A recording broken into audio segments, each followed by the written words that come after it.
I'm here to talk about truthfulness. This is the definition of truthfulness as one of our 49 character qualities. And notice it's the opposite of deception. Truthfulness is defined as earning future trust by accurately reporting past facts. And I thought what I'd do is I'd take one particular issue that we're pretty knowledgeable about, and we'd take a few statements that have been used. This is the war in Iraq. Now, understand, this has nothing to do with whether you're for the war in Iraq or against the war in Iraq, but let's just take a couple statements and analyze the statements. And one of the things I've noticed about those of us who are leaders, often we tell the truth, but we don't always tell the whole truth. And I think this is a good definition to use to kind of weigh statements that are made by those of us who are in politics. So there's the definition. Here's a statement that has been used by explain our reasons for being in Iraq. We're fighting to build a democracy for the Iraqi people. Now, is this a true statement? I think so. Well, I think it's fair and a pretty true statement. Some may disagree. But let me ask this. Does that tell the whole truth? Anybody? No. Does not. Why not? Somebody want to? Anybody? Because that's not why we need Iraq edition. Okay. I think that's a fair statement. I think what he said was fair. What he said was that this statement perhaps does not pass this test as telling the whole truth, because when we first went in, this was not the reason that was given. We were told we were going in because of weapons of mass destruction or ties to Al-Qaeda and so forth. I think that's a fair statement. Let's take a look at another one. Again, this has nothing to do with whether you're for the war or against the war. I'm just looking at the individual statements. We're fighting the terrorists over there so we don't have to fight them over here, fight them here. Now, is this a true statement? I think it's pretty... all right, now not everybody. We got somebody here who has some strong feelings on this issue, but let's keep it down now. Come on, I don't want to start a riot, okay? But I think it's a true statement. But here's the question. Does this meet the test, earning future trust by accurately reporting past facts? Does it tell the whole truth? Anybody? No? Why not? Anybody else? Other than this one gentleman here. Anybody else? Anybody? Well, yeah, that's an opinion, but here's what I would say. I would, with all due respect, say it does not tell the whole truth for this reason. Because as best we can tell, the terrorists that we are fighting were not there when we went to war in the first place. I think maybe I'm being too hard. I think that's a fair criticism. No? This gentleman disagrees? Okay, that's all right. And by the way, I'm a Republican, so I'm sort of taking an anti-Republican position so nobody accuse me of being partisan. All right? Now, let's take one other statement here. Then we'll get all away from this subject before I'm in real trouble. This is a recent statement, kind of my paraphrase of what the President recently said, as to explain why we are fighting in Iraq. And he said, "We owe it to those who have given their lives for this cause that their sacrifice was not in vain." That was the reason given. What about this? First of all, is that a true statement? You don't think so? Okay, all right. I would say it's a true statement. I don't have a problem with that. But let's get to the point I've been raising. Does it tell the whole truth? No? Anybody want to say perhaps why it doesn't? Anybody? Well, here's what I would say. Look at the definition. If a statement is deceptive by our definition of character first, it cannot be truthful. I would say, in fairness, that this kind of ducks the issue. I would say it's somewhat deceptive in this sense. It focuses on our grief for those who have died, our true grief, but it avoids the issue of whether the cause was actually a justifiable cause. Okay? Again, some may disagree, some may say I'm being unfair. I think that's a fair criticism. And I think when politicians like myself or any of us make statements, we ought to measure them. I don't care if it's the president. I don't care if it's a mayor of a small town. We ought to measure those statements against that definition up there, shouldn't we? Now, we've talked about the tendency that we have sometimes, as leaders have, to not tell the whole truth. There's another thing I've noticed. Sometimes we ignore the truth.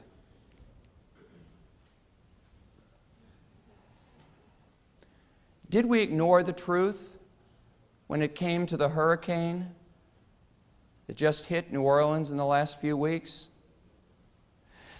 In June of 2002, the New Orleans newspaper, the Times-Picayune, did a 5-part series of expert analysis detailing what would happen if a Category 4 or 5 hurricane hit the city of New Orleans. This is what they said. The big one, a major hurricane could decimate the region, but flooding from even a moderate storm could kill thousands. It's just a matter of time. The story went on to say, once it's certain a major storm is about to hit, evacuation offers the best chance for survival. But for those who wait, getting out will become nearly impossible, as the few roads out of town will grow hopelessly clogged, and 100,000 people without transportation will be especially threatened. There was another article in October of 2001 in Scientific American magazine called Drowning New Orleans. It said a major hurricane could swamp New Orleans under 20 feet of water, killing thousands, and now only massive re-engineering of southeastern Louisiana can save the city. The article went on to say that the levees overseen by the U.S. Army Corps of Engineers were designed to handle storms as strong as Category 3. The Corps has been pushing for years for Category 5 protection, said Lieutenant General Robert Flowers, the past head of the Corps. Decisions have been made to accept more risk.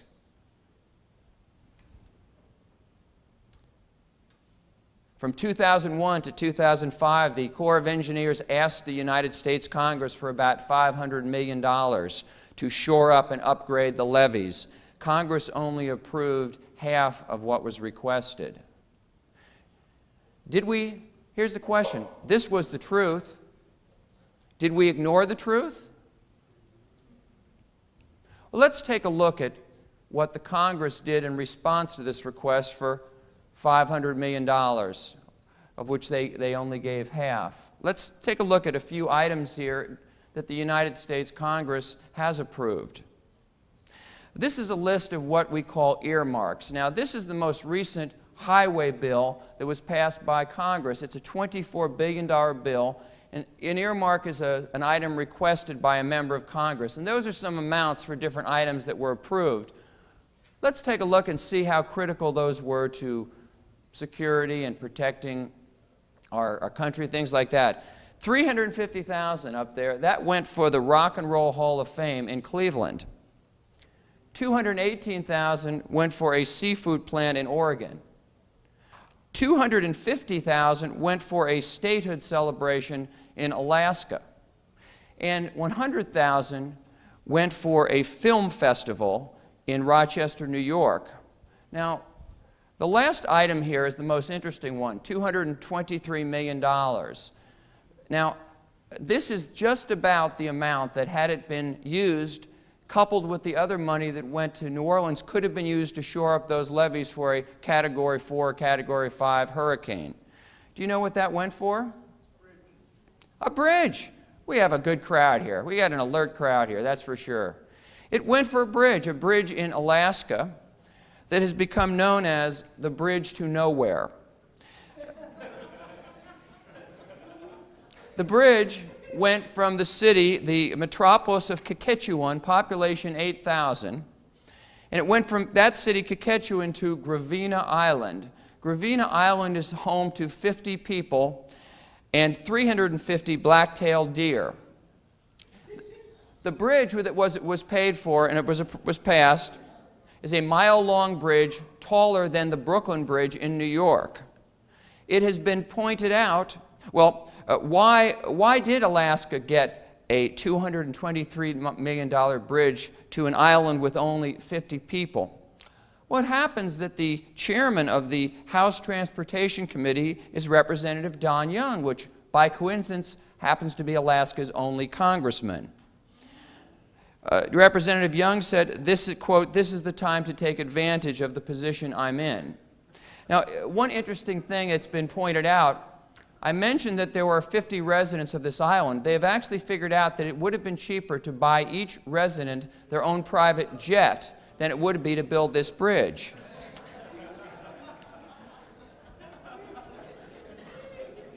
Now, what about this? What about historically? Have we had a tendency throughout history to ignore the truth?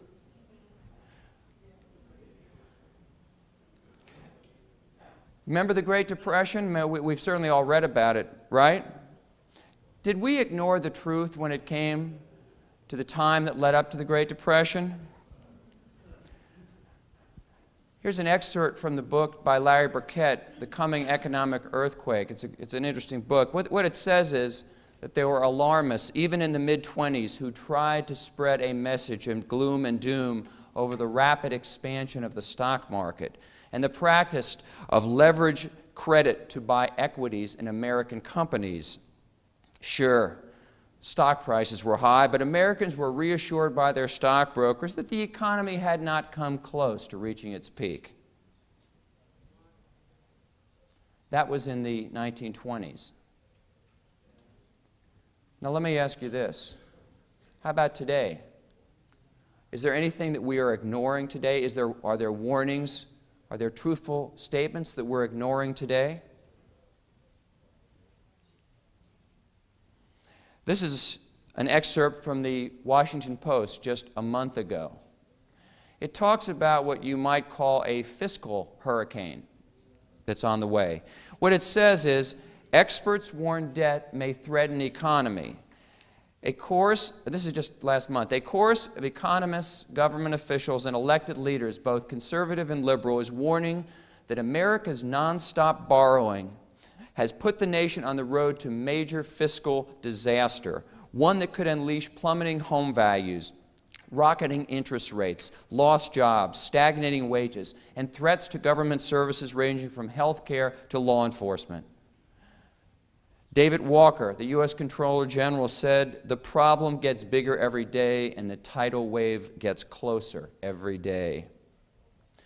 Do you know what the total cost, the total value is of all the promises, all the debts of the United States government right now? When you add up promises to creditors and veterans and Social Security and Medicaid and Medicare and government pensions? Do you know? No, you're off. 8 trillion, gentleman said 8 trillion. No, that's a little off. Anybody? Yes. 5.3 trillion. No, that's the national, you're talking, which you're low on that too, that's the national debt. That doesn't include, the national debt is just what we owe in terms of bonds and things like that. That's just what we owe right now. What I'm talking about is the debts, including that are necessary to pay our commitments on Social Security and Medicaid and Medicare. Those aren't included in the national debt. Does anybody know the number? Nope. Oh yeah, you're very good. Who's that gentleman? You go to the head of the class right there. $43 trillion. That comes to an average. That comes to $145,000 for every man, woman, and child in this country. That is what we owe. Now, what are the consequences if we ignore this warning? This is a statement by Professor Nouriel Roubini, economics professor at New York University. He said that time is critical because the worse the debt becomes, the more vulnerable America is to shocks in global economic systems, another spike in oil prices, another major terrorist attack, or another major military conflict. In 1981, interest rates, for those of you who are in this country remember, went all the way up to 20%. Remember that? The national debt back then in 1981 was $1 trillion. Do you know what the national debt is today? One of the gentlemen said, $7.3 trillion today. Our national debt has gone up 50% in the last 3 years alone. That means if interest rates hit 18% again, as they did in '81, Every nickel collected in income taxes will be needed to pay that interest. There will be no money left for defense or homeland security or social security or education or anything. As Abraham Swanson said, Gerald Swanson said in the book America the Broke, and one day soon our government will suddenly run out of cash, unable to meet its payments, leaving the United States as bankrupt as any banana republic. David Broder, the columnist, some of you may read his column. He was at a dinner party, he reported recently, where the economic leaders of this country for the last 20 years attended. And one of them summarized the feeling of all of the people at this dinner party about where we are right now. That's what he said: I think it's 1925 and we're headed for 1929. So, are we ignoring the truth today? Absolutely. Sounds like we are. I'm going to say one other thing about truthfulness. We've talked about telling the whole truth. We've talked about the dangers of ignoring the truth. One other thing. I want to talk about telling the truth or speaking the truth, but not doing it. There's a character quality, actually, that talks about that. Another character quality that we study here, it's called sincerity. And it's contrasted with hypocrisy. It's described as the eagerness to do what is right with transparent motives. Let's look back in history at an opportunity to have exercised this character quality. February 15th, 1939, there was a famous dinner that occurred at the Hotel Astor in New York City.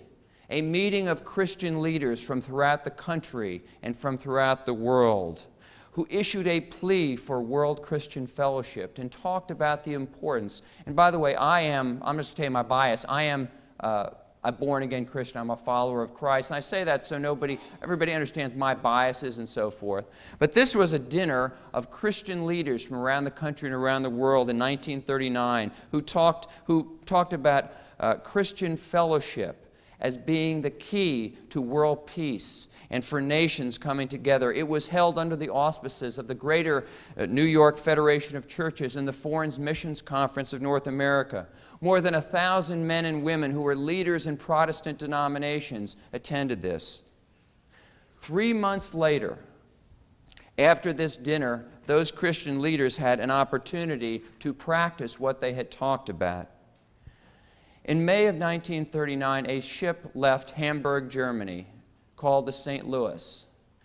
The ship had 900 Jews on board who were escaping from Nazi Germany. They had bought landing permits with the hope of landing in Cuba. And the ship approached Cuba, and on the docks, all of the relatives of these people waited excitedly for them to get off the ship and come aboard. But the Cuban government refused to let them off the ship. Refused to allow them, actually tried to extort money from them.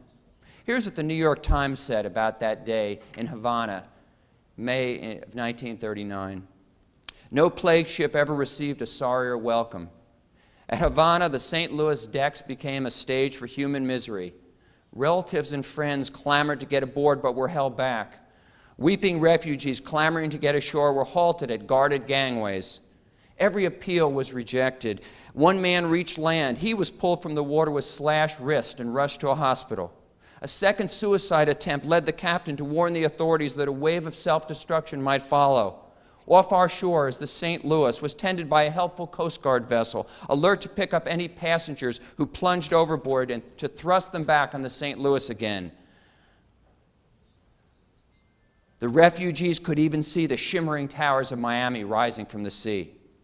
Then the ship went to Florida, idled off the coast of Florida. And the New York Times of June 5, 1939 reported, early today a committee of passengers on the St. Louis renewed an appeal to President Roosevelt for last-minute intervention. A message wired from the vessel, help them, Mr. President, the 900 passengers, of which more than 400 are women and children. But there was no intervention. No intervention from the President, no intervention from any church groups, no intervention from anybody. An editorial in the New York Times reported at that time, Germany, with all the hospitality of its concentration camps, will welcome these unfortunates home. The St. Louis will soon be home with her cargo of despair. Sure enough, the ship headed back to Europe, where most of its passengers were seized and killed. From June of 1941 to 1945, 5 to 6 million Jews perished at the hands of the Nazis.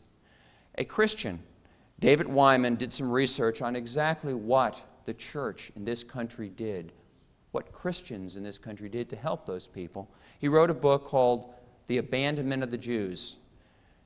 Here's what he said. He said, America's Christian churches were almost inert in the face of the Holocaust and nearly silent too. No major denomination spoke out on the issue. Few of the many Christian publications cried out for aid to the Jews. Few even reported the news of extermination, except infrequently and incidentally. American Christians forgot about the Good Samaritan. But this is a new time, right? This is a new era. This is a time where, starting 40 years ago, we began the pro-life movement in this country. And I'm proud of the fact I'm pretty active, pretty well supported by pro-life community in Cincinnati. My friend Mike Daly here is also very active and very supportive, and we feel very good about that. But you know something? There's something about the pro-life movement that I am involved in that troubles me. What troubles me is we seem to have trouble mustering the same enthusiasm to save the lives of born people as we do to save the lives of unborn people. Have you noticed that? April 6th, 1994, country of Rwanda. In 100 days, beginning on April 6th, the fastest and most efficient killing spree in the 20th century occurred. More efficient than even the Nazis or the Soviets occurred. In 100 days, some 800,000 Tutsi and politically moderate Hutus were murdered. In 800 days, an average of 8,000 a day. Most of them were killed with machetes. The U.S. and the pro-life movement did almost nothing to stop it.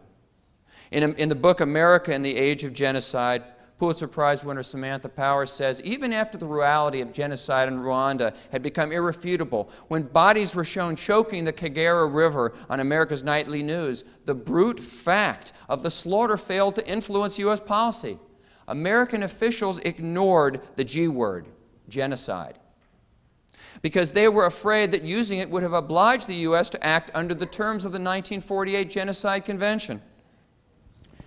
This is what a State Department memo said on Rwanda. Be careful. Legal at State was worried about this yesterday. Genocide, a finding of genocide could commit the U.S. government to actually do something.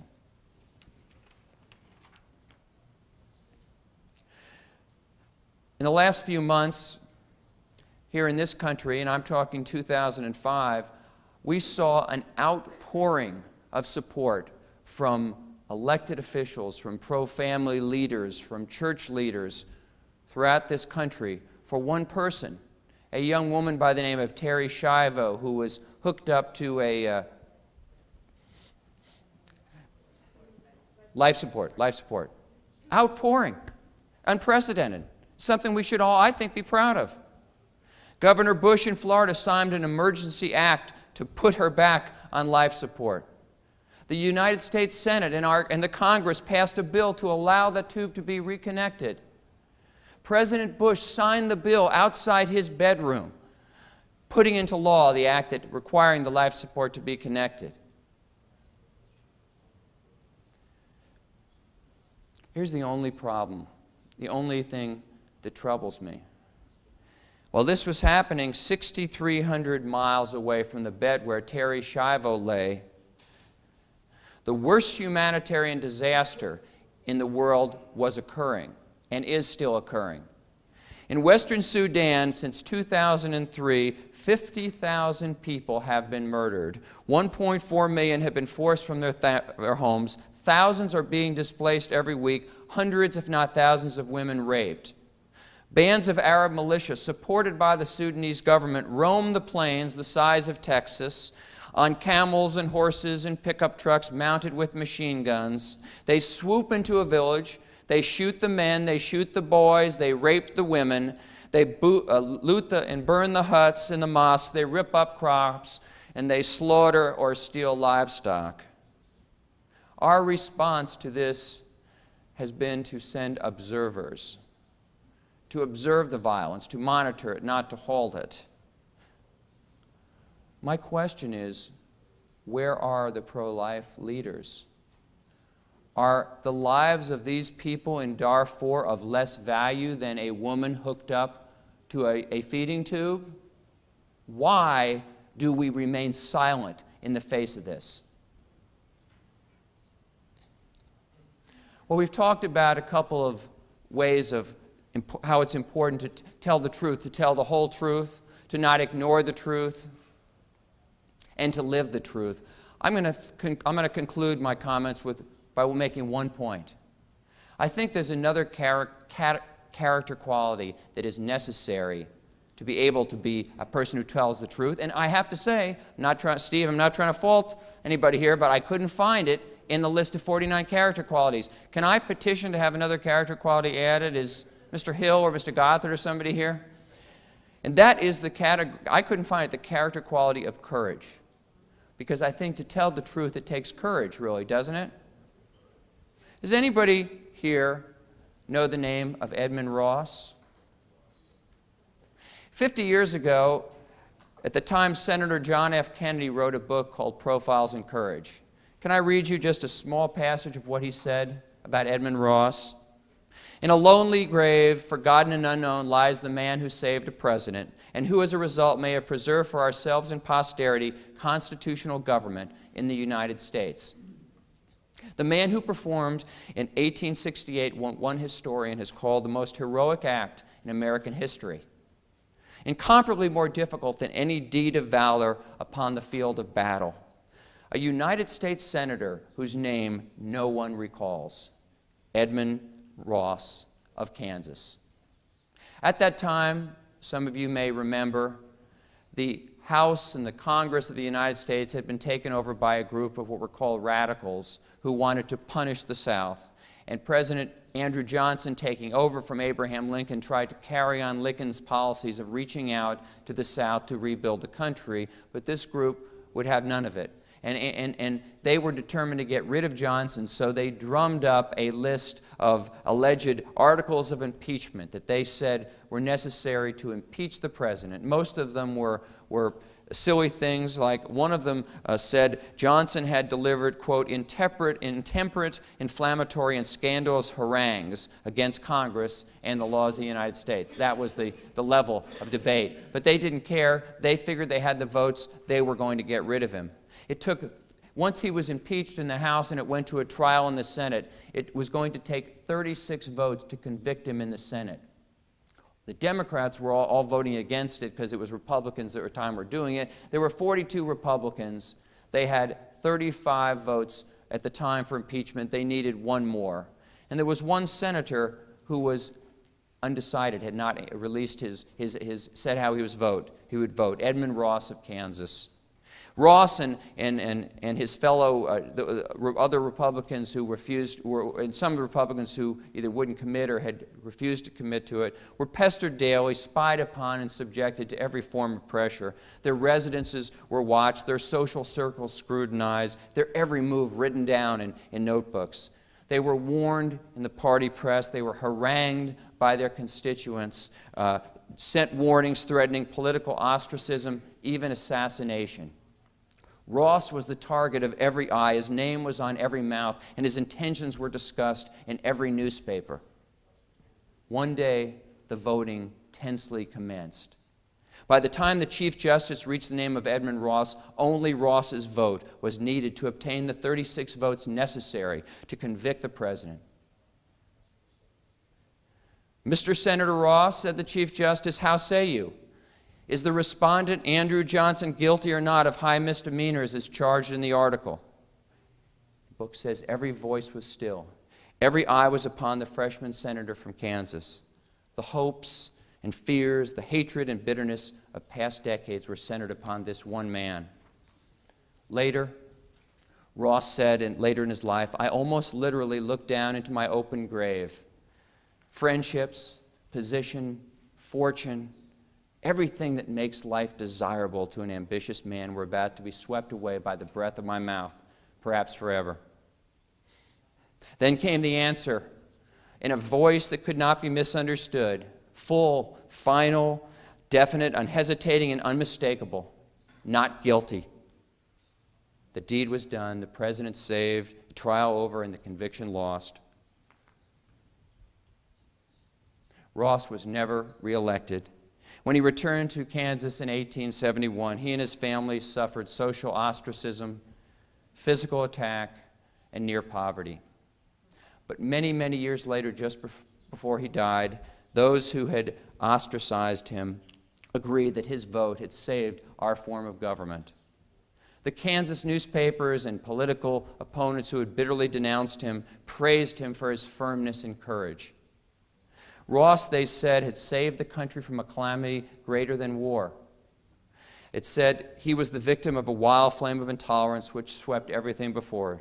He did his duty knowing it meant his political death.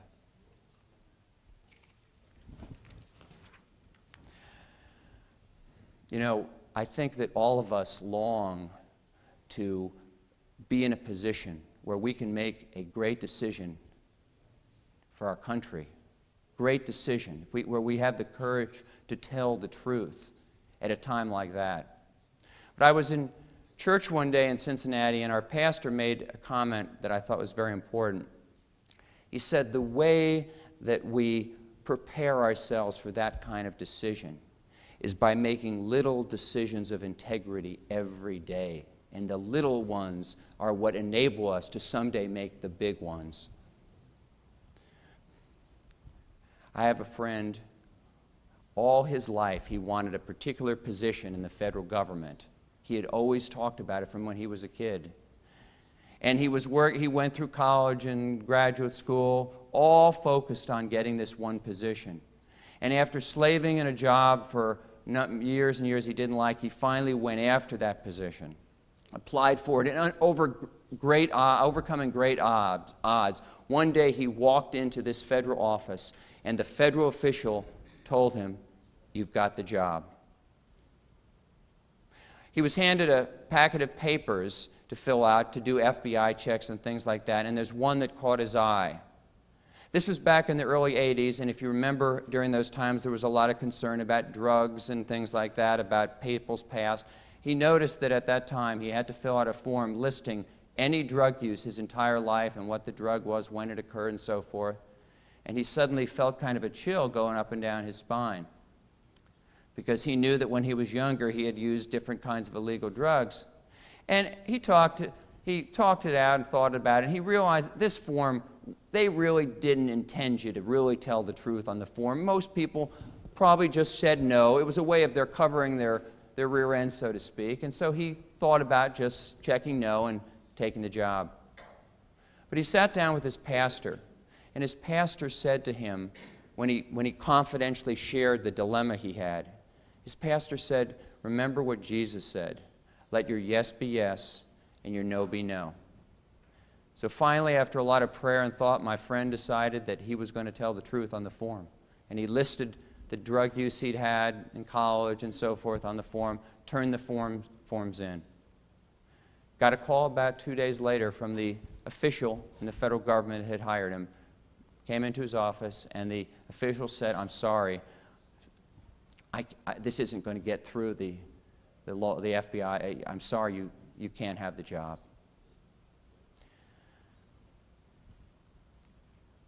It was a big dream that he lost that day, big dream. But I talked to him about, 20 years after that. And I said to him, looking back, how do you feel about that? Do you feel that you made the right decision? And he said, absolutely. Because he said that when I made that decision, I set a standard for myself. I set a standard that I would have to live by for the rest of my life. So what I would say to all of us here today, I would encourage us to set a standard of truthfulness for our lives. Let's commit that we tell the whole truth, that we not ignore the truth, and that we live the truth. Thank you.